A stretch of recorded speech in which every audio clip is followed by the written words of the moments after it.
So kan, saya dah setkan training dekat Garmin ni.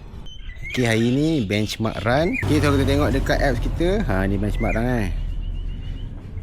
Okay, 2 minit jogging lightly. Lepas tu 5 minit run strong, walk if you need to. Lepas tu 2 minit walk or jog lightly. 9 minit je.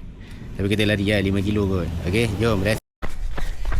So sekarang kita kena run selaju yang mungkin. Jom daki bukit. Okay, sekarang walk ataupun jog lightly 2 minit. Okay, tekak.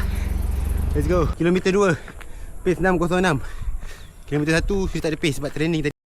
Kilometer 3 pace 6.29. Okay, kepada anda yang minat nak simpan emas, boleh klik link dekat bio. Nanti saya bantu guide anda. Jom. Kilometer 4 pace 6.32. Jom.